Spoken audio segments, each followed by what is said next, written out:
Hi everyone, my name is Deepika Malevar and I welcome you to our channel Mission No Backlog, and this is going to be our unit 4 of SCPM.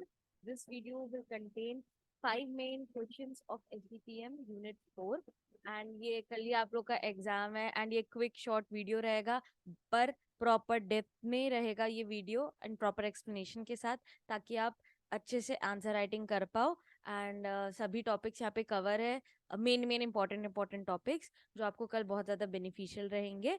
Okay, so without further ado let's start with the video. But subscribe, रुक जाइए, subscribe कीजिए please, red button पे click कीजिए and then आगे बढ़िएगा. Okay, so let's quickly begin. तो सबसे पहले हम लोग यूनिट 4 सॉफ्टवेयर क्वालिटी, सबसे पहला टॉपिक हम पढ़ेंगे सॉफ्टवेयर क्वालिटी. सो जैसे नेम सजेस्ट कर रहा है उसी पे बस आपको फोकस करते जाना है. The software quality refers to the degree to which a software product meets the specified requirements, uh, meets user expectations, satisfies its intended purpose. It encompasses various aspects including functionality, reliability, usability, performance, maintainability, security. Ensuring high software quality is crucial to delivering a product that meets customer needs, provides a positive user experience, minimizes risk and issues. ठीक है, तो software quality सबसे पहले देखते हैं होता क्या है. सॉफ्टवेयर क्वालिटी वो होती है कि एक प्रोडक्ट इफ सपोज हम लोग लॉन्च करते हैं तो वो प्रोडक्ट कितना सेटिस्फाई करता है कस्टमर को, क्या उसकी एक्सपेक्टेशन उसकी नीड्स को फुलफिल कर रहा है, क्या वो एक कस्टमर से सेटिस्फाई हो रहा है. That is the definition of software quality. Quality से आप क्या समझते हो कि उसकी क्वालिटी क्या है, क्या वो हमें सेटिस्फाई करता है कि नहीं करता है. ठीक है, तो मेन उसकी क्या होती है कि उसमें क्या क्या एस्पेक्ट्स आते हैं, मतलब क्या क्या की पॉइंट्स आते हैं कि वो फंक्शनैलिटी मतलब फंक्शन कैसे कर रहा है, कितना रिलायबल है, क्या वो लंबे समय तक चलेगा. यूजेबिलिटी मतलब क्या उसका प्रॉपर यूज है कि नहीं है, क्या हमारी वो जो हमारी नीड्स है उसको फुलफिल कर रहा है कि नहीं. उसका परफॉर्मेंस कैसा है, क्या वो हैंग करता है, क्या वो हैंग नहीं करता. मैं ये सब किसके बारे में बात कर रही हूँ, अगर हम एक मोबाइल के बेसिस पे सोचे तो उससे कंपेयर करो. ठीक है, कितने मेंटेनेंस चार्जेस लगेंगे एक बार हम लोग को प्रोडक्ट खरीद ले. ओके, एंड सिक्योरिटी, क्या वो सिक्योर है कि नहीं है. अभी के मार्केट में iOS that is the Apple का सबसे अच्छी सिक्योरिटी प्रोवाइड करता है, राइट. तो वो उसके कंपैरिजन में कितनी सिक्योर है कि नहीं है कोई भी प्रोडक्ट, कंपैरिजन के बेसिस पे सिक्योरिटी हम देखेंगे. प्रोवाइड्स अ पॉजिटिव यूजर मतलब यूजर को कैसे सेटिस्फाई करना, लाइक पॉजिटिव एक्सपीरियंस प्रोवाइड करता है कि नहीं. रिस्क कितना है और कितना नहीं है, क्या अगर उसमें एरर्स आते हैं नहीं मतलब इश्यूज, ये सब हम देखेंगे. ओके, तो ये जो चीजें मैंने मेंशन की उसी को हम लोग क्या इलेबोरेट करके थोड़ा पढ़ेंगे, राइट. वही की पॉइंट्स को हम लोग को एलेबोरेट करना है, जो ये की पॉइंट्स आपको दिख रहे हैं. ओके, सबसे पहले क्या आता है फंक्शनल क्वालिटी, फंक्शनैलिटी. ओके, इनको अपने हैंड के टिप्स पे याद रखो और फिर उसको आप अपने अकॉर्डिंग बस आप हेडिंग्स याद रखो. आपको कंटेंट ऑटोमेटिकली अगर आप मुझे सुनोगे तो आपको याद आते जाएगा. हर एक हेडिंग में दो दो पॉइंट्स लिखते जाने हैं. मैंने भी वैसे ही नोट्स बनाए हैं. फंक्शनल क्वालिटी क्या होता है, सबसे पहले हम लोग क्या बात करते हैं, हम सबसे पहले बात करते हैं फंक्शनैलिटी के ऊपर. The software should meet the specified functional requirements and perform the intended task accurately and effectively. अगर मैं एक पर्टिकुलर फंक्शन की बात करती हूँ, जैसे कि मैंने सॉफ्टवेयर एक ऐप बनाया और उसमें एक बटन है, अगर एसओएस बटन है, तो क्या एसओएस बटन क्लिक होने पे क्या वो प्रॉपर मैसेज जा रहा है, क्या वो अब मेरा लोकेशन भेज रहा है, वो उसका जो स्पेसिफाइड टास्क है क्या वो फुलफिल कर रहा है कि नहीं. दूसरा, compliance. The software should adhere to relevant standards, regulations and best practices. तो एक पर्टिकुलर स्टैंडर्ड मेंटेन रहता है, तो क्या वो सॉफ्टवेयर एक पर्टिकुलर स्टैंडर्ड को मेंटेन करके चल रहा है कि नहीं चल रहा है. Okay, that is what compliance means. Next आता है रिलायबिलिटी एंड अवेलेबिलिटी. रिलायबिलिटी से क्या समझते हो आप, रिलायबिलिटी से आप ये समझते हो कि क्या वो विदाउट फेल क्या वो रिलायबल है कि नहीं है, क्या हम उस पर भरोसा कर सकते हैं कि नहीं कर सकते हैं.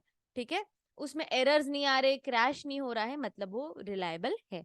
अवेलेबिलिटी मतलब अगर मैं एक पर्टिकुलर मोबाइल लॉन्च करूं पर वो अवेलेबल ही नहीं है तो उसका क्या फायदा, राइट? तो सॉफ्टवेयर क्वालिटी में एक मेजर इंपॉर्टेंट की पॉइंट आता है, दैट इज अवेलेबिलिटी, कि हाँ वो जो अवेलेबल और एक्सेसिबल होना चाहिए सभी यूजर्स को। अगर मार्केट में एक पर्टिकुलर मोबाइल लॉन्च हो रहा है तो वो सिटी टू सिटी, गांव से गांव, स्टेट टू स्टेट, हर एक जन को नेशन वाइड वो मोबाइल प्रोवाइड होना चाहिए, अवेलेबल होना चाहिए, ताकि सब लोग उसे यूज कर पाए। नेक्स्ट आता है क्या? नेक्स्ट पॉइंट आता है हमारा usability and user experience. Usability से आप क्या समझते हो? कि वो इजी टू लर्न होना चाहिए, अंडरस्टैंड होना चाहिए, यूज होना चाहिए, राइट? हर एक पर्सन बहुत टेक्निकली एडवांस नहीं होता है, तो हम हर एक सॉफ्टवेयर को एकदम कॉम्प्लेक्स नहीं बना सकते, राइट? हम लोग को यूजर फ्रेंडली बनाना पड़ता है, थोड़ा सिंपल बनाना पड़ता है, थोड़ा इजी बनाना पड़ता है। जैसे अमेजोन का ऐप है, वो बहुत ज्यादा इजी है यूज करने में, राइट? तो पर वही अगर हम लोग कोई कोडिंग टेक की बात करें, सॉफ्टवेयर, टेक्निकल सॉफ्टवेयर बनाएंगे, जैसे C, it's a software, c is a software, right? तो it's turbo C, C plus plus, right? वो compiler is a software but it is very hard to use, और उसे बस उसे प्रॉपरली हम लोग को एक कोर्स करना पड़ता है ताकि हम उसे रन कर पाए, राइट? तो यूजेबिलिटी मतलब कि एक सॉफ्टवेयर जो हम बनाते हैं वो बहुत ज्यादा इजी होना चाहिए यूज करने के लिए। यूजर एक्सपीरियंस इंटरफेस से रिलेट करता है जनरली, यूजर एक्सपीरियंस मतलब UX. The software should provide a positive and engaging user experience, ethics and all and ये। तो मतलब वही कि सेटिस्फाई होना चाहिए, अगर यूजर अगर यूज करता है तो उसका एक्सपीरियंस बहुत ज्यादा अच्छा होना चाहिए। ये यूजिबिलिटी एंड यूजर एक्सपीरियंस में आता है। नेक्स्ट हमारा की पॉइंट आता है परफॉर्मेंस। परफॉर्मेंस में तीन मेन चीजें होती है क्या? हम लोग कोई भी, अगर हम लोग कोई लैपटॉप की बात करें, अगर हम मोबाइल की बात करें, तो उसमें क्या होनी चाहिए? स्पीड होनी चाहिए, स्केलेबिलिटी होनी चाहिए, एंड रिसोर्स यूटिलाइजेशन होनी चाहिए। स्पीड से आप सब लोग समझ सकते हो कि क्विकली एक्सेसिबल होना चाहिए, ज्यादा लोड नहीं होना चाहिए, लोडिंग टाइम नहीं होना चाहिए ज्यादा, और मिनिमम टाइम में सब कुछ हो जाना चाहिए। स्केलेबिलिटी से आप क्या समझते हो? The software should handle increasing workloads and user demands. Scalability मतलब अगर कुछ ग्रुप ऑफ पीपल, अगर मैं सिर्फ विलेज की टारगेट करूं, तो वहां पे कुछ हजार लोग होंगे, तो उसके अकॉर्डिंग वो ऐप फंक्शन करना चाहिए, तो उसका डेटा कम होगा, राइट? पर मैं अगर वही सिटी के बारे में बात करूँ तो 1 लाख 2 लाख लोग आ जाएंगे, तो उतने उतने वर्कलोड को उसको हैंडल करना आना चाहिए, ठीक है? जितने ज्यादा स्केलेबिलिटी बढ़ेगी तब वर्कलोड बढ़ेगा, और सॉफ्टवेयर को उस उस सॉफ्टवेयर को उतना एलिजिबल होना चाहिए कि वो प्रॉपरली फंक्शन कर पाए, तो उसकी अच्छी क्वालिटी मानेंगे हम। रिसोर्स यूटिलाइजेशन मतलब कि अलग अलग रिसोर्सेज वो प्रॉपरली यूटिलाइज कर रहा है कि नहीं, जैसे सीपीयू मेमोरी। रिसोर्सेज से हम क्या बात करें? सीपीयू मेमोरी और डिस्क, वो प्रॉपरली ऑप्टिमम वे में एकदम इस्तेमाल कर रहा है कि नहीं कर रहा है। मेंटेनेबिलिटी मतलब हमें क्या क्या मेंटेनेंस लगेगा आफ्टर दैट, जैसे टेस्टेबिलिटी, रेडिएबिलिटी, अंडरस्टैंडेबिलिटी, मॉडरेटिटी एंड एक्सटेंडेबिलिटी। इन तीनों में से इन जैसे यहाँ पे तीन तीन पॉइंट्स है, राइट? तो इसमें से कोई दो लिख लिया आपने, इनमें से कोई दो लिख लिया, बस दो दो पॉइंट्स इसके की पॉइंट्स इसके अंदर आना चाहिए, हर एक हेडिंग के अंदर आप याद रखेंगे। एंड मिनिमम 8 पॉइंट्स होने चाहिए हर एक आंसर में, हेडिंग्स, 8 हेडिंग्स होनी चाहिए हर एक आंसर में। ओके, नेक्स्ट मेंटेनेबिलिटी की बात करें तो रिलायबिलिटी, अगर हम रीडेबिलिटी एंड अंडरस्टैंडेबिलिटी, मतलब अगर कोई एक यूजर यूज कर रहा है एक पर्टिकुलर सॉफ्टवेयर को, तो वो सॉफ्टवेयर क्या होना चाहिए? अंडरस्टैंडेबल होना चाहिए, समझ में आना चाहिए। समझ में ही नहीं आएगा तो यूज क्या करोगे, right? Next testabilities, the software should be design to enable effective testing, debugging and appropriate logging, error handling, ये सब होना चाहिए। टेस्ट करते हैं, अगर कोई सॉफ्टवेयर बन गया तो उसे सबसे पहले टेस्ट किया जाता है लॉन्च करने के पहले। तो जब हम टेस्ट करते हैं तो हमें ये सब ध्यान देना पड़ेगा कि हाँ, कि वो प्रॉपर लोड हो रहा है कि नहीं हो रहा है, उसमें कोई एरर तो नहीं आ रहा है। अगर एरर आ रहा है तो उसकी डीबगिंग, मतलब हम उससे सॉल्यूशन फाइंड आउट करना इजी हो रहा है कि नहीं हो रहा है। एंड सबसे मेन हम लोगों ने यहाँ पे बात किया था सिक्योरिटी के बारे में। सिक्योरिटी आजकल के जनरेशन में, अभी के एरा में बहुत ज्यादा इंपॉर्टेंट हो जाता है security. Confidentiality, integrity and availability, ठीक है? कॉन्फिडेंशियलिटी क्या होता है? कि अगर आपका पर्सनल डेटा है तो क्या वो किसी और को एक्सपोज नहीं हो रहा है, वो प्रॉपर्ली प्रोटेक्टेड है, आपका सेंसिटिव इंफॉर्मेशन। इंटीग्रिटी मतलब मैंने आपको इसके पहले वाले लेक्चर में बताया था, एक पॉइंट से दूसरे पॉइंट तक अगर कोई डेटा पास हो रहा है तो क्या वो बीच के पाथ्स में कहीं डिसरप्ट हो रहा है, क्या उसे कोई और अनऑथराइज्ड पर्सन एक्सेस कर रहा है, उसको चेंज कर रहा है कि नहीं कर रहा है, क्या वो सेफली जा रहा है एक पॉइंट से दूसरे पॉइंट तक बिना मॉडिफाई हुए, उसे बोलते हैं क्या बोलते हैं? इंटीग्रिटी। तो अगर हम सॉफ्टवेयर क्वालिटी से रिलेट करें तो उसकी एक्यूरेसी, कंप्लीटनेस और इंटीग्रिटी मेंटेन होनी चाहिए डेटा को, और कोई भी अनऑथराइज्ड एक्सेस नहीं होना चाहिए, राइट? अवेलेबिलिटी मतलब वही अभी हमने ऊपर देखा, अवेलेबिलिटी मतलब वो यूजर्स को अवेलेबल करते हैं कि नहीं करते हैं, पूरे city wise, nation wise, state wise, ऐसे। ओके, अगर वो लॉन्च होने के बाद, तो वो भी क्वालिटी में आता है, सभी यूजर्स को वो एक्सेसिबल है कि नहीं है। Testing and quality assurance test coverage comprehensive test should be performed to validate the software functionality, performance, security and other quality aspects. Test करते टाइम हम लोग को सभी की पॉइंट्स को याद रखना पड़ेगा, ताकि कोई भी फर्दर जो भी तरीके के प्रोबेबिलिटी है एरर आने के वो ना आए। ठीक है, तो वो टेस्ट करते टाइम हम ध्यान देंगे। टेस्ट ऑटोमेशन मतलब automation of testing processes can improve efficiency, reliability and accuracy. Obviously अगर आप जैसे कोर्स पढ़ते हो, कोई भी आप एक पर्टिकुलर कोर्स पढ़ते हो, जैसे आपने इंग्लिश पढ़ा और वीकली उसमें टेस्ट होता है, तो उससे क्या होता है, ओके आप अपने आप को इम्प्रूव करने की कोशिश करोगे, आप थोरोली रीड करोगे और एंडिंग में आप टेस्ट दोगे, तो आपको पता चलेगा कि आप उस सब्जेक्ट में कितने अच्छे हो। तो उसी तरीके से अगर सॉफ्टवेयर बनने के बाद हम उसकी टेस्टिंग करते हैं, तो हमें पता चलता है कि वो कितना अच्छा प्रोडक्ट है, नहीं है, कहाँ एरर आ रहा है, और उसे हम एरर को रिजॉल्व करेंगे। Continuous integration and delivery, CI/CD, frequent testing जरूरी है, डिटेक्शन जरूरी है, और अपडेट आते हैं ना आजकल, तो दैट इज किसके थ्रू आते हैं, अगर हमें एरर्स पता चलते हैं तो कस्टमर रिव्यू देता है एंड उसके थ्रू वो चेंजेस करते हैं और अपडेट आते जाते हैं, right. Compliance and standard, adherence to applicable industry standards. एक स्टैंडर्ड कोई भी सॉफ्टवेयर का मेंटेन करके चलना पड़ता है। जैसे कि अगर हम एनिमेशन के बारे में बात करें या वीडियो गेम्स के बारे में बात करें, लेटेस्ट सपोज, तो वीडियो गेम्स जो 2000s टू 2010s में आते थे, तो वो हैंडलर उसके कैसे आते थे, उसकी क्वालिटी ग्राफिक्स कैसे रहते थे, एंड आजकल कैसे हाईली ग्राफिकल वीडियो गेम्स आने लग गए, तो विथ टाइम चेंजेस आते हैं, तो उस स्टैंडर्ड को मेंटेन करके चलना पड़ता है। ओके, विद दिस हमारे ये सॉफ्टवेयर क्वालिटी कंप्लीट होता है। हर एक इसमें आपको टोटल 8 हेडिंग्स लिखने पड़ेंगे और हर एक हेडिंग में आपको 2-2 पॉइंट्स लिखने पड़ेंगे। Next, overview of ISO 9001। ये एक ऑर्गेनाइजेशन है।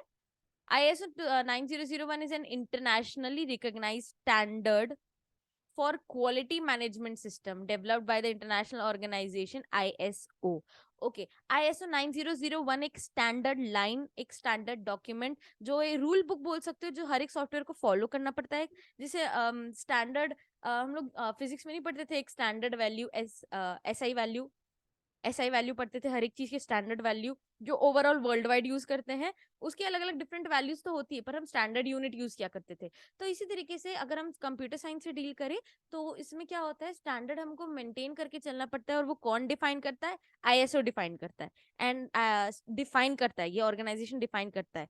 पर वो डिफाइंड वैल्यू क्या है, ISO 9001। तो आप बोल सकते हो ये टाइप ऑफ रूल बुक है। ये क्या करता है, एस्टैब्लिश करता है, इम्प्लीमेंट करता है, मेंटेन करता है, और कंटिन्यूअसली इंप्रूव करते रहता है किस चीज को, क्वालिटी मैनेजमेंट सिस्टम को, राइट। तो ये ऑर्गेनाइजेशन बेसिकली क्या करता है, बताता है कि क्या हमारा, एस्टैब्लिश करना मतलब बताना कि क्या है हमारे स्टैंडर्ड्स, इम्प्लीमेंटिंग मतलब हर एक सॉफ्टवेयर में वो इम्प्लीमेंट होने चाहिए वो स्टैंडर्ड्स, मेंटेनिंग मतलब वो जो स्टैंडर्ड्स मेंटेन करके रखता है, वो जो स्टैंडर्ड्स बनाता है उसे मेंटेन करते रखता है। और जरूरी नहीं है, विद टाइम स्टैंडर्ड्स बदल सकते हैं, जैसे मैंने बताया वीडियो गेम का ग्राफिकल चेंज होता है, तो चेंजेस आते हैं, स्टैंडर्ड डिफरेंट होता है, तो विथ टाइम वो कंटिन्यूअसली इंप्रूव करते रहता है अपने स्टैंडर्ड्स को। ओके, नेक्स्ट हमारे की पॉइंट्स आते हैं। सबसे सबसे पहले ISO 9001 का पर्पस क्या है, 9001 भी बोल सकते हो आप याद रखने के लिए। ISO 9001 aims to provide a framework for organizations to establish robust quality management system that meets customer requirements and enhance customer satisfaction. So main purpose standard maintain करने का क्या है कि एक ओवरऑल एक एवरेज स्टैंडर्ड बनाता है जो हर एक यूजर को एक्सेप्ट होगा, सेटिस्फाई करेगा, और क्या उसकी रिक्वायरमेंट्स को डील करेगा। ये एक वैसा स्टैंडर्ड बनाते हैं। तो अगर कोई सॉफ्टवेयर इस स्टैंडर्ड को मेंटेन करके चलता है, मतलब वो कस्टमर की रिक्वायरमेंट्स को भी मीट कर रहा है और वो कस्टमर को सेटिस्फाई भी कर रहा है। Okay, it helps organization improve their efficiency, effectiveness and overall performance. ठीक है, मैनेजिंग एंड प्रोसेस के रिस्क। ठीक है, ओके, तो एक ऑर्गेनाइजेशन अगर इन स्टैंडर्ड्स को मेंटेन करके चलती है, तो उससे क्या होता है कि अगर एक पर्टिकुलर फंक्शन हम एक सॉफ्टवेयर में ऐड करते हैं, तो बहुत ज्यादा इफेक्टिव होता है, बहुत ज्यादा एफिशिएंट होता है, और अदर देन दैट परफॉर्मेंस बहुत ज्यादा ओवरऑल बढ़ जाती है, हाई परफॉर्मेंस हम लोग को रिलायबल देता है, and the processes and risk जो रहती है, क्वालिटी की रिस्क होती है, वो कम हो जाती है। नेक्स्ट की पॉइंट्स, यहाँ पे 4 मेन की पॉइंट्स आपको याद रखना है। क्यों क्यों क्यों कि इसमें बस 5 ही हेडिंग्स है, तो इसमें 4 की पॉइंट्स आपको क्या याद करना है, कस्टमर फोकस। ऑब्वियसली अगर आप एक पर्टिकुलर सॉफ्टवेयर बना रहे हो तो आपको फोकस किस पे करना है, कस्टमर के ऊपर। Organisations are encourage to understand and meet customer requirements, customer expectations and customer satisfaction. So ये जो क्वालिटी है वो मेन, ये जो आईएसओ है वो मेन किस पे फोकस करता है, ISO focuses on customer only, customer के आसपास वो घूमता है। क्यों हम ये स्टैंडर्ड्स बना रहे हैं, कस्टमर सेटिस्फैक्शन के लिए, कि कस्टमर सेटिस्फाई हो, उसकी नीड्स फुलफिल हो, मतलब रिक्वायरमेंट्स एंड एक्सपेक्टेशन फुलफिल हो, राइट। नेक्स्ट मतलब कस्टमर पे मेन फोकस करना। नेक्स्ट आता है हमारा लीडरशिप।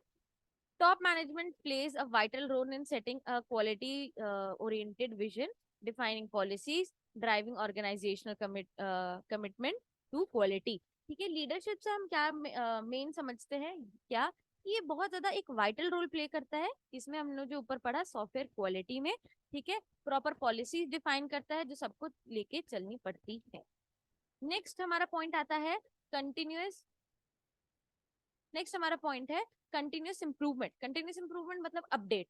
कंटिन्यूअस इंप्रूवमेंट से आपको क्या याद रखना है, अपडेट होते रहता है, हमारी अपडेट याद रखना है। ठीक है, विथ टाइम जैसे अपडेट आते रहता है। Evidence based decision making. Decision making बहुत ज्यादा, ये जो आईएसओ स्टैंडर्ड्स बनाता है ना, तो डिसीजन मेकिंग बहुत हेल्पफुल हो जाती है। जैसे कि data analyse and evidence based decision making बहुत ज्यादा हेल्पफुल हो जाती है जब हम आईएसओ स्टैंडर्ड्स को मेंटेन करके चलते हैं। रिक्वायरमेंट्स क्या है आईएसओ स्टैंडर्ड्स की, हम देख लेते हैं एक बार।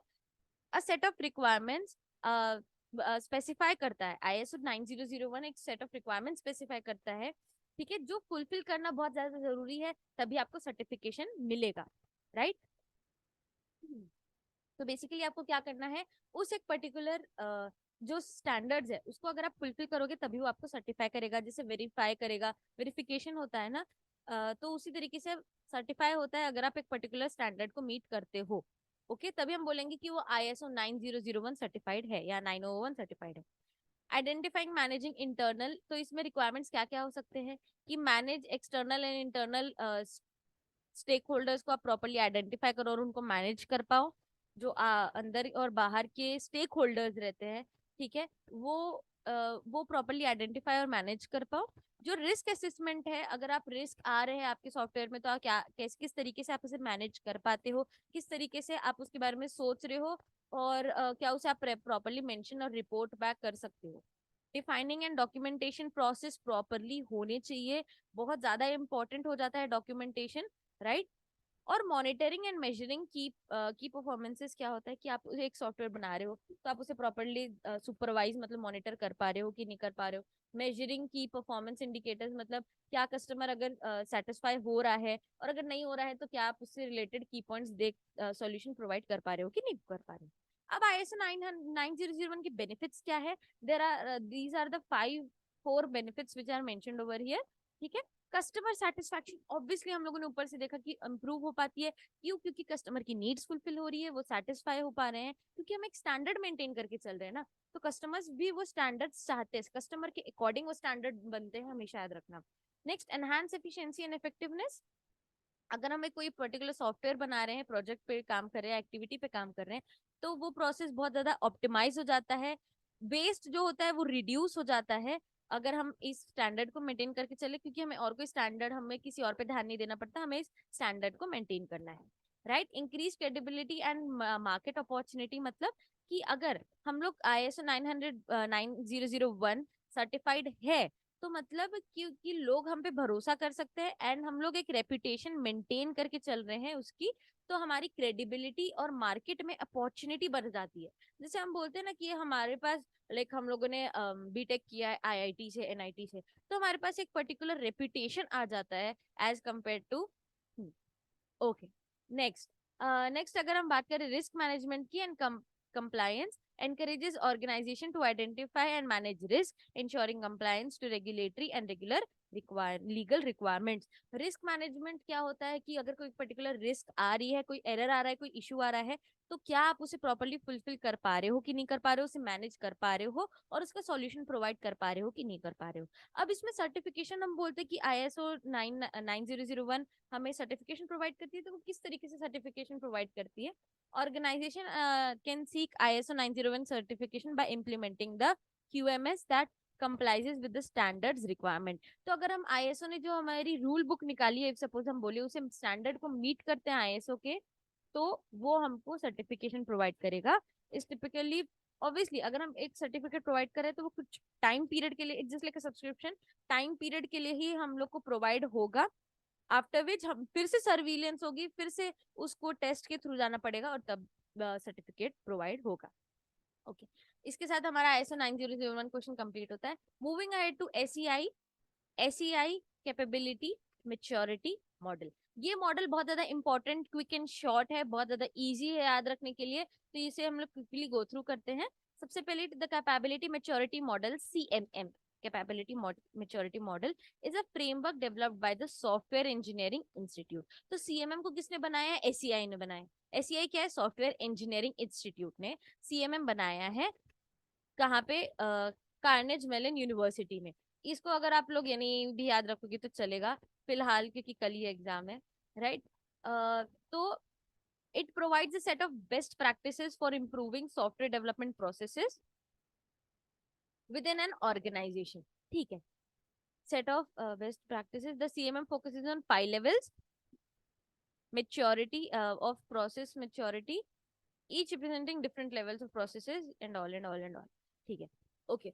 तो देखो CMM क्या है? कैपेबिलिटी मैच्योरिटी मॉडल क्या करता है? बेसिकली हमें एक सेट ऑफ प्रैक्टिसेस प्रोवाइड करता है, set of best practices provide करता है, जिसकी हेल्प से अगर आप इन 5 प्रैक्टिसेस को अपने सॉफ्टवेयर में इम्प्लीमेंट करोगे तो उससे क्या होगा? आपका सॉफ्टवेयर बहुत ज्यादा अच्छे तरीके से प्रोग्रेस करेगा। और ये किसको प्रोवाइड करता है? पर्टिकुलर ऑर्गेनाइजेशन को जो ये सॉफ्टवेयर बनाना चाहती है। ठीक है, इसमें 5 मेन लेवल्स होते हैं। ठीक है, यही मेंशन किया है, 5 लेवल्स होते हैं मेन। ठीक है, सबसे पहला लेवल हम देखते हैं इनिशियल। ऑब्वियसली इनिशियल याद करने की जरूरत नहीं है। Initial, at this level processes are ad hoc and unpredictable, often driven by individual efforts and heroics। Organization lack a defined process structure and rely heavily on individual skills and experiences। Obviously अगर आप एक software को develop करना शुरू कर रहे हो, ठीक है, सॉफ्टवेयर को डेवलप करना शुरू कर रहे हो, तो आप क्या देखोगे? सबसे पहले कि कौन किसको क्या, आपके टीम मेंबर्स को किसकी क्या स्किल्स है। इंडिविजुअल स्किल्स के बेसिस पे वो इनिशियली शुरू होगा। इंडिविजुअल पर्सन एक टीम का कितना एफर्ट डाल रहा है, उसके बेसिस पे एक किक स्टार्ट होगी उस सॉफ्टवेयर डेवलपमेंट की, सॉफ्टवेयर को डेवलप करते टाइम। दूसरा, manage. The organization establishes basic project management practices and processes discipline. Practices and processes discipline. Processes are planned, performed, controlled, resulting in a more predictable project outcome। Okay तो management से आप एक particularly क्या समझते हो? ये समझते हो कि अगर हम कोई एक प्रोसेस के एक सॉफ्टवेयर के प्रोसेस में हैं, तो क्या वो प्रॉपरली प्लान्ड है, क्या हम उसे प्रॉपरली परफॉर्म कर रहे हैं, वो एक कंट्रोल्ड मैनर में होना चाहिए। ये 3 चीजें हम क्यों देखेंगे? ताकि हमें आउटकम बहुत ज्यादा अच्छा मिले। और ये हम किसके थ्रू करेंगे? वेरियस डिफरेंट प्रैक्टिसेस के थ्रू, प्रोजेक्ट मैनेजमेंट प्रैक्टिसेस के थ्रू करेंगे। और अगर हमें कोई भी प्रॉपरली डिसिप्लिन लगे प्रोसेस के थ्रू, तो हम वो मेंटेन करके चलेंगे। डिफाइंड मतलब नेक्स्ट आता है हमारा defined. The organization establishes a set of standard processes based on industry best practices and lesson learned. मतलब वो मार्केट से कोई भी जो चीजें समझता है, एक स्टैंडर्ड जो हमको मिलता है, उसके अकॉर्डिंग हम लोग क्या करते हैं? बेस्ट प्रैक्टिसेस मतलब बेस्ट प्रोसेसेस, बेस्ट एक्सपर्टीज उस सॉफ्टवेयर में इम्प्लीमेंट करते हैं। Processes are documented, communicated, consistently followed by across the organization. Define करना मतलब अगर आपने कोई भी डॉक्यूमेंट डिफाइन किया है तो वो throughout the organisation hierarchical way में रहता है। सीईओ, मैनेजर, ठीक है, बॉस, फिर उसके बाद कोऑर्डिनेटर और फिर साथ में सबऑर्डिनेट। ठीक है, ये थ्रू आउट प्रॉपर कम्युनिकेशन चल रही है, डॉक्यूमेंटेशन हो रहा है, ये सब कहाँ आता है? डिफाइंड में आता है। Qualitatively manage, quantitatively manage, the organization focus on quantitative management and data driven process improvement. Processes are managed, controlled, quantitatively understood by using statistical okay, quantity management मतलब अगर हम एक पर्टिकुलर प्रोडक्ट लॉन्च कर रहे हैं, किसके बेसिस पे launch कर रहे हैं, किस ऑडियंस को टारगेट कर रहे हैं। अगर हम यूथ को टारगेट कर रहे हैं तो हमें बहुत लार्ज क्वांटिटी में बनाना पड़ेगा। अगर हम स्पेसिफाइड ग्रुप को टारगेट कर रहे हैं तो हमको कम क्वांटिटी में बनाना पड़ेगा। ठीक है, हम उसको मेजर करेंगे, प्रॉपर प्रोसेसेस को उनको कंट्रोल करेंगे, और क्वांटिटेटिवली उनको समझेंगे और समझाएंगे, और कस्टमर सेटिस्फैक्शन के अकॉर्डिंग हम लोग काम करेंगे। एंड अगर हमें कहीं पे भी की इम्प्रूवमेंट लगता है कोई भी प्रोसेस में, तो हम उसे इम्प्रूव करते हुए चलेंगे, तो वो किसके अंदर आएगा, मैनेजमेंट के अंदर आएगा। Next, optimising. ऑप्टिमाइजिंग मतलब अगर मैं कोई particular code, if suppose optimization की बात करूं, तो मैं 10 लाइन का, 25 लाइन का मैं अगर कोड लिखती हूँ, ठीक है, और मैं उसे ऑप्टिमाइज करना चाहती हूँ, तो कितना मैं उस कोड को रिड्यूस कर सकती हूँ। अगर मैं कहीं लूप लगा रही तो टाइम इंक्रीज हो रहा है, तो क्या विदाउट लूप के काम हो सकता है, तो मतलब टाइम रिड्यूस हो जाएगा। अगर मैं कहीं लार्ज डेटा एक्सेस कर रही हूँ, स्मॉल डेटा एक्सेस में भी काम चल रहा है, तो स्पेस कॉम्प्लेक्सिटी, तो मैं कहाँ उसको किस किस तरीके से ऑप्टिमाइज कर सकती हूँ, मैं 25 लाइन ऑफ कोड को कैसे 15 लाइन ऑफ कोड में कन्वर्ट कर सकती हूँ, कम टाइम में और कम स्पेस लेके, तो वो कैसा हो जाता है, ऑप्टिमाइज हो जाता है। उसी तरीके से अगर हम लोग सॉफ्टवेयर की बात करें, अगर हम बात करें इसकी, तो organisation continuously improves its processes and looks for innovative ways to enhance performance। उसी तरीके से कि अलग अलग तरीके देखे जाते हैं, अलग अलग वेज देखे जाते हैं, जिसके थ्रू आप अपने सॉफ्टवेयर को कंटिन्यूअसली इंप्रूव करते रहो। तो इंप्रूव करने से क्या आता है, इंप्रूव करने से आता है अपडेट आते हैं, राइट। अपडेट आ जाते हैं हमारे कोई भी सॉफ्टवेयर में, तो ये ऑर्गेनाइजेशन उस चीज का ध्यान देती है। Processes are continuously refined, optimized based on quantitative feedback and innovative ideas. तो अगर जैसे एक स्टैंडर्ड मेंटेन होते जाता है, अगर न्यू आइडियाज आते जाते हैं मार्केट में, तो वो भी हम अपने सॉफ्टवेयर में इम्प्लीमेंट करते जाएंगे, और जो भी हमें फीडबैक मिलते जाता है, हम अपने सॉफ्टवेयर को उसके अकॉर्डिंग इम्प्रूव करते जाएंगे, right. Next, next and the second last question that we are going to see is the quality control charts and the 7 run rule। ये 7 run rule आने के बहुत ज्यादा चांसेस है, तो आप इस पे ध्यान दीजिएगा। Quality control charts are graphical tools used in SPC, that is statistical process control, to monitor and control processes performance over time। ठीक है, they help identify variation, trends, patterns in the data, allowing organization to take timely corrective actions when necessary। One common type of quality control chart is control chart, which is based on the principle of 7 run rule। Okay, ठीक है। तो basically quality control chart क्या होता है, quality control chart एक graphical tool है। Graphical tool मतलब visual tool, ठीक है, विजुअल टूल है जो क्या मॉनिटर करता है, क्या मॉनिटर और प्रोसेस करता है कि विद टाइम अगर हम लोग कोई कंट्रोल चार्ट्स यूज कर रहे हैं, तो उसकी परफॉर्मेंस कैसी है, ठीक है, वो किस तरीके से हम लोग को बेनिफिट कर रहा है, और किस चीज में हेल्प करता है कि अभी अभी अभी के टाइम पे कंट्रोल चार्ट्स बेसिकली क्या करते हैं, अभी के टाइम पे क्या ट्रेंड में है, क्या वेराइटी आ रही है, क्या पैटर्न है पर्टिकुलर डेटा का। ठीक है, तो इससे क्या होता है, ये हम क्यों करते हैं, अगर एक पर्टिकुलर ऑर्गेनाइजेशन है जिसने एक सॉफ्टवेयर बनाया है, जैसे गेमिंग सॉफ्टवेयर, ठीक है, तो उसमें हम लोग टाइम टू टाइम क्या इम्प्रूवमेंट कर सकते हैं, अगर नेसेसरी हो तो, विथ ट्रेंड विथ टाइम हम लोग उसमें इम्प्रूवमेंट करने में, ये क्या है, क्वालिटी कंट्रोल चार्ट्स काम आते हैं। क्वालिटी को मेंटेन करते हुए चलने के लिए कंट्रोल चार्ट्स, जैसे आप पावर पॉइंट सोच सकते हो, ठीक है, पावर पॉइंट के थ्रू हम ज्यादा अच्छे से अंडरस्टैंड कर सकते हैं आजकल के डेटा के बारे में, तो उसी तरीके से कंट्रोल चार्ट्स की हेल्प से विजुअली हम लोग समझ सकते हैं कि क्या होता है। अब ये क्या यूज करता है, 7 रन रूल यूज करता है। तो 7 रन रूल एक गाइडलाइन है, एक रूल बुक बोल सकते हो आप, used in control chart analysis to identify patterns that may indicate a process is out of control। Okay, 7 run rule एक गाइडलाइन और एक रूल बुक है, जिसके थ्रू आपको पता चलता है क्या पैटर्न्स हम लोग को समझने हैं, एक पर्टिकुलर डेटा सेट के क्या कैसे क्या पैटर्न्स है, समझते हैं और देखते हैं कि क्या वो रूल बुक के बाहर जा रहे हैं, वो एक पर्टिकुलर प्रोसेस क्या वो आउट ऑफ कंट्रोल है, या फिर हम लोग एक प्रॉपर कंट्रोल में है कि नहीं है। A run refers to the sequence of consecutive data points। Run क्या बोलते हैं, sequence of consecutive data points that fall on one side of the central line in a control chart। ठीक है, तो रन किसको बोला जाता है, डेटा पॉइंट्स जो हम मेंशन करते हैं कंट्रोल चार्ट्स में, उसको हम क्या बोलते हैं, रन। पर कौन से डेटा पॉइंट्स, साथ में, consecutive मतलब एक के बाद एक, उनको हम क्या बोलते हैं, रन। ओके, तो वन रन रूल क्या होगा? A single data point falling above और below the control limits is considered a run. Okay, तो जस्ट इमेजिन अगर हम लेके एक लाइन चार्ट की बात करें तो उसमें एक सिंगल लाइन बनती है, पॉइंट्स रहते हैं। तो अगर एक डेटा पॉइंट ऊपर है कि नीचे है कंट्रोल लिमिट के, उसको हम रन से कंसिडर करते हैं। दिस में इंडिकेट पोटेंशियल प्रॉब्लम और शिफ्ट इन द प्रोसेस। अगर वो उस पर्टिकुलर कंट्रोल लिमिट्स जो हम लोग उस लाइन के थ्रू डिफाइन कर रहे हैं, जैसे कि मेरे पास ये कंट्रोल लिमिट है, पर मेरा डेटा पॉइंट उस लाइन पे ना लाई करते ऊपर या नीचे लाई कर रहा है, पर ये मेरा कंट्रोल लिमिट तो ये लाइन है ना। अगर वो उस पे लाई नहीं कर रहा है, मतलब हम लोग को प्रॉब्लम्स आ रही है और हम लोग को उस प्रॉब्लम को सॉल्व करना जरूरी है। 2 out of 3 रूल मतलब 2 out of 3 consecutive data points falling on the same side of the central line indicator run। मतलब दो या दो से दो, जैसे मैं यहाँ पे मेंशन करूँ, 1 2 3 4, तो बेसिकली ये तीन एक साइड पे है एंड ये दो एक साइड पे आ रहे हैं हमारे रन के।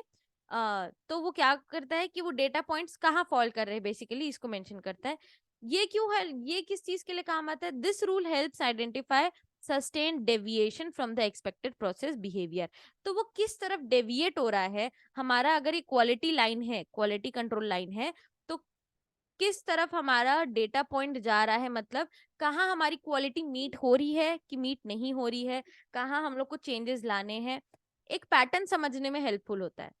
4 out of 5 rule, 4 out of 5 consecutive data points falling on the same side of the central line indicator run। चार चार पांच में से चार पॉइंट्स, जैसे 1 2 3 4, एंड पांच में से चार पॉइंट्स अगर सेम साइड पे है सेंट्रल लाइन के, तो उसको हम एक रन मानेंगे। ये रूल क्या काम करता है? Evidence that the sustained deviation from the expected process behaviour. मतलब अगर हम एक पर्टिकुलर प्रोसेस, एक पर्टिकुलर स्टेप फॉलो कर रहे हैं, तो कितना हम डेविएट हो रहे हैं एक टारगेट से, कितना हम हट रहे हैं, वो पता चलता है। 8 points in a row rule 8 consecutive data points falling on the same side of the center line indicator run। मतलब 8 पॉइंट्स consecutively, एक के बाद एक साथ एक पर्टिकुलर सेंटर लाइन पे आ रहा है, फॉल हो रहा है, तो उसको हम एक रन बोलेंगे। ये रन किस चीज के काम आएगा?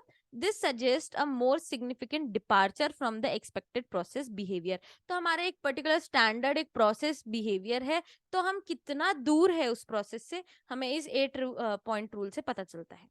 ठीक है, if any of these rules are violated, it suggest that the process is exhibiting a non random pattern. ठीक है, and it may be out of control. तो इन इन सब ये जो 5 पॉइंट्स हम पढ़े, 5 रूल्स जो हम पढ़े, जो हम ये रूल्स पढ़े, तो मेन चीज क्या होती है इसमें कि अगर कोई भी चार्ट अगर इससे आउट ऑफ कंट्रोल हो रहा है, तो वो कैसे पता चलेगा? जब वो इन सबको फुलफिल नहीं कर रहा है, मतलब वो वायलेट कर रहा है। When such patterns are observed, further investigation is necessary. तो हमें पता चलता है कि कोई भी प्रोसेस आउट ऑफ कंट्रोल है, तो आप क्या करोगे? फर्दर इन्वेस्टिगेट करोगे, सॉल्यूशन प्रोवाइड करोगे, तो वो इस चीज के काम आता है। सो कंट्रोल चार्ट्स क्या हेल्प करता है? Visualize process performance by plotting data points over time and adding control limits which can be calculated based on historical data. तो ये सब कंट्रोल पॉइंट्स किसकी हेल्प से हम देखते हैं? प्रीवियस डेटा की हेल्प से हम पैटर्न बनाते हैं। पैटर्न को फुलफिल करने के लिए हम डेटा पॉइंट्स यूज करते हैं चार्ट में। ओके, हम उसे प्रॉपरली प्लॉट करते हैं। आप एक ग्राफ सोच सकते हो इस आंसर को रिलेट करने के लिए, right? It represent process mean and control limits indicate that the accepted range of variation. Common type of control chart include x bar chart, monitoring and other process r chart and x bar chart. X bar and r chart इन दोनों के examples हैं। और ये किस चीज के काम आता है? ये सब चार्ट विजुअलाइज करने के लिए प्रोसेसेस को और प्लॉट करने के लिए डेटा पॉइंट्स को, ये कंट्रोल चार्ट्स काम आते हैं। और ये जानने के लिए कोई एक particular process out of control है कि कंट्रोल में है, कंट्रोल चार्ट बताता है। Okay, moving to the last topic, the fishbone diagram of our unit, the main important diagram, the main important point question. ठीक है, द फिश बोन डायग्राम, आप इसमें फुल टाइम इमेजिन करोगे एक फिश की bone को। ट्रस्ट मी, मैं मजाक नहीं कर रही। अगर आप एक फिश की बोन को इमेजिन करोगे, तभी आप बहुत अच्छे से रिलेट कर पाओगे इस क्वेश्चन को। तो the fish bone diagram also known as cause and effect diagram और Ishikawa diagram is a visual tool. ये भी किस तरीके का टूल है? जैसे हम लोगों ने सीएमएम में ऊपर देखा, ये भी एक विजुअल टूल है use to systematically identify and explore the potential cause of a problem or an effect. अगर ओके तो फिशबोन डायग्राम बेसिकली क्या है? Cause and effect. एक कोई प्रोसेस में, if suppose if I talk about a particular process, तो ये visually बताता है कि कहाँ और क्या दिक्कत आ रही है और कौन ये दिक्कत कर रहा है। Cause and effect. और ये कौन ये causes a cause of a problem, मतलब क्या ये दिक्कत, मतलब कोई एक पर्टिकुलर दिक्कत आ रही है तो कैसे ये दिक्कत आ रही है, क्यों ये दिक्कत आ रही है और कहाँ से ये दिक्कत आ रही है और उसका कहाँ इफेक्ट हो रहा है हमारे चीजों पे। ठीक है, तो अगर कोई एक प्रॉब्लम आ रही है तो उसको बेसिकली आइडेंटिफाई करना और उसका सॉल्यूशन प्रोवाइड करना।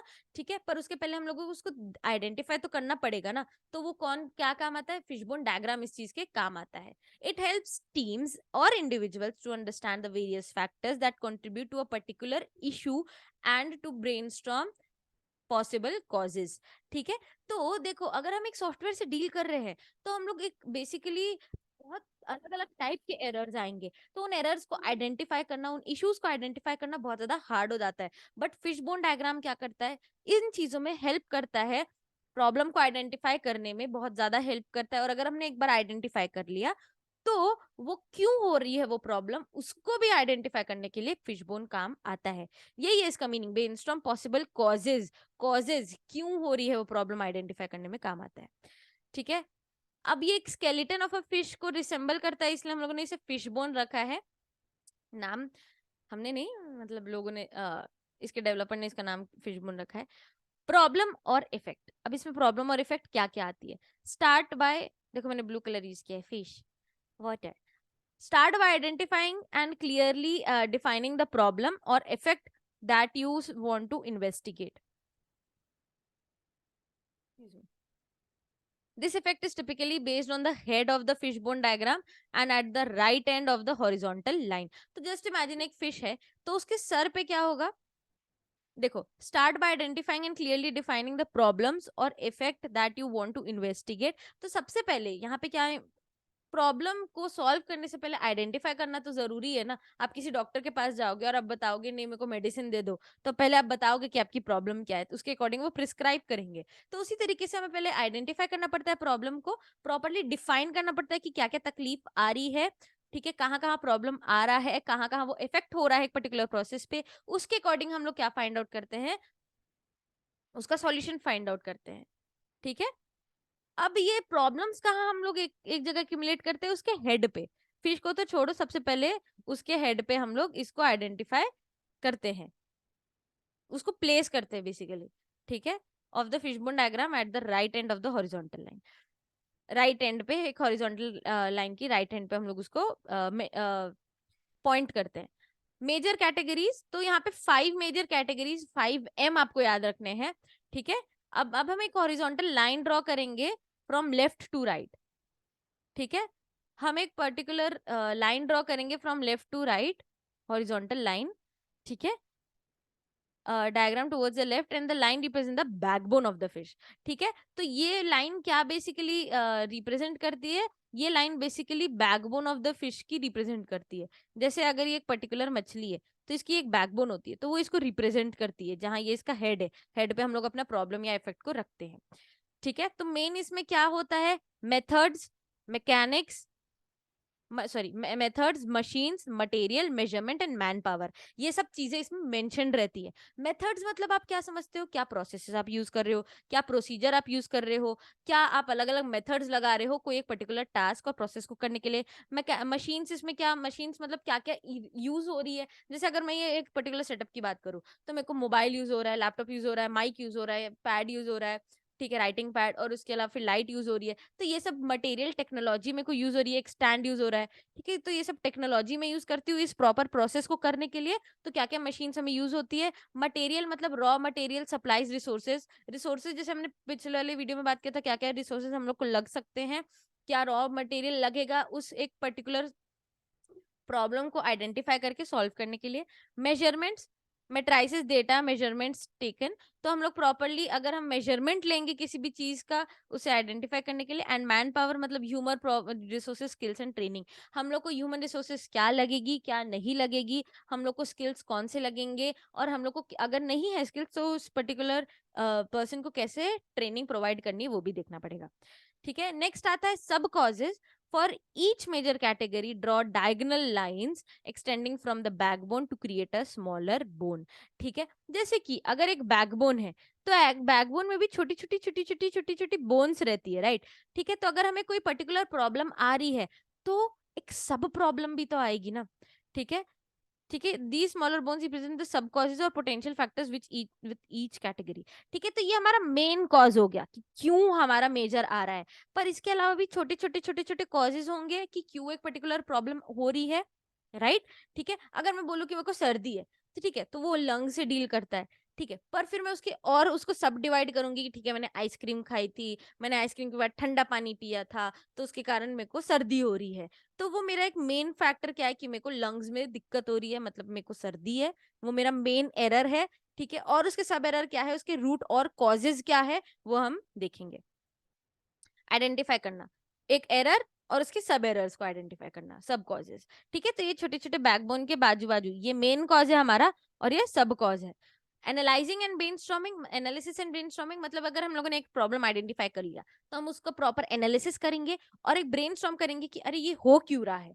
ठीक है, collaboratively brainstorm with the team or individual involved to identify the potential causes and factors that fit under each sub cause। अब हमने कॉज देख लिया, सब कॉज देख लिया, क्यों हो रहा है और क्यों हो रहा है। ठीक है, क्या जड़ों तक रीजंस देख रहे हैं हम, क्या दिक्कत हो रही है, कैसे हो रही है। ठीक है, तो हम उसके बारे में सोचेंगे कि ऐसा सभी लोग टीम या फिर इंडिविजुअल आइडेंटिफाई करेंगे कि क्यों हो रहा है, उसके क्या क्या रीजंस हो सकते हैं। This can be done by asking why repeatedly to dig deeper and identify root causes। ठीक है, एकदम जड़ों तक जाना, जैसे मैंने अभी बोला कि अगर हम लोग के पास एक, अगर हम लोग को कहीं पे भी कोई भी दिक्कत हो रही है तो एकदम अंदर तक वेरीफाई करना कि क्यों ऐसी दिक्कतें हो रही है। कॉज एंड इफेक्ट, वही जो हम लोग स्टार्टिंग में पढ़े, to illustrate the cause and effect relationship draw arrows connectively to sub causes to correspond major category bone. This shows how the sub cause contributes to the overall problem effect. ठीक है, तो जैसे मैंने अभी mention किया कि हमारी ये मेन कॉज है, ठीक है, और ये सब कॉज है।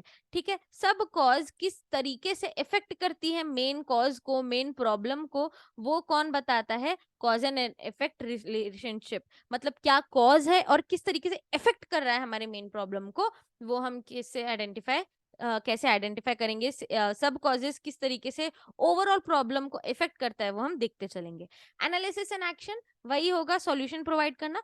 Once the fishbone diagram is complete, analyze the identified causes and prioritize them based on the potential impact and feasibility addressing them. The analysis can help the determine the where to focus improvement efforts and develop appropriate action plans to immigrate and eliminate the root cause. तो basically अगर हम लोगों ने पूरा fishbone diagram हमारा बनके ready है, एक बार रेडी हो गया, वो प्रॉपरली कंप्लीट हो गया, तो उसके बाद हम लोग क्या देखेंगे, हम लोग उसका सॉल्यूशन देखेंगे ना, क्या एक्शंस हम लोग को देने हैं। ठीक है, अब एक जैसे फिशबोन बनाया और मेनली हम लोग को इस पार्ट पे फोकस करना है, इनको हम लोगों ने ज्यादा प्रायोरिटी दी, तो सबसे पहले हमारा फर्स्ट प्रायोरिटी ये है, तो हम लोग सबसे पहले सॉल्यूशन उसका ढूंढेंगे। तो हम लोग प्रायोरिटी प्रायोरिटी डिस्ट्रीब्यूट करेंगे। ठीक है, कि कौन कौन सी प्रायोरिटी पहले आएगी, किस पे हम लोग ज्यादा पोटेंशियली वर्क करेंगे, किस पे ज्यादा फोकस करना है, किसको हम लोग को इम्प्रूव करना है, राइट। तो हम लोग को इससे पता चलेगा। तो बेसिकली हम क्या करेंगे, कॉज को ढूंढेंगे, आइडेंटिफाई करेंगे और फिर हम एंडिंग में उसको एलिमिनेट करेंगे। उसका मतलब होता है एक्शन लेना, कि हम लोग क्या सॉल्यूशन प्रोवाइड करते हैं। ओके, सो ये मेन 5 क्वेश्चंस थे जो आज हमको पढ़ने थे। आपको मैंने पहले से ही बता के रखा था कि आप कॉपी में हेडिंग्स को नोट डाउन कर लो। ठीक है, और उसके अकॉर्डिंग आप अपने हेडिंग्स को मेन याद रखना है, आपको की पॉइंट्स ऑटोमेटिकली याद आते जाएंगे। आप उसे रियल लाइफ एग्जांपल से रिलेट कीजिए, वो आपको बहुत ज्यादा हेल्पफुल रहेगा आंसर राइटिंग करते time. Okay, give me 5 minutes, मैं जनरली ब्रीफली आप लोग को एक्सप्लेन कर देती हूँ जो प्रॉब्लम्स स्टूडेंट्स ने मुझे टेक्स्ट करके बताया था कि कहाँ कहाँ उन्होंने प्रॉब्लम फेस की। ओके, सो मेनली प्रॉब्लम उन्होंने फेस की टाइम मैनेजमेंट से रिलेटेड। तो आपको ये हमेशा याद रखना है कि आपके पास हर क्वेश्चन के लिए हर यूनिट के लिए आपके पास 35 मिनट्स है। टोटल आपके पास 90 मिनट्स रहते हैं। अगर आप उसे 5 यूनिट से डिवाइड करो तो आपके पास हर एक 90 नहीं 180 मिनट्स रहते हैं हर एक टोटल एग्जामिनेशन या ड्यूरेशन। हर एक के लिए आपके पास कितने मिनट्स मिले? अगर आपके पास 5 यूनिट्स है 35 मिनट्स।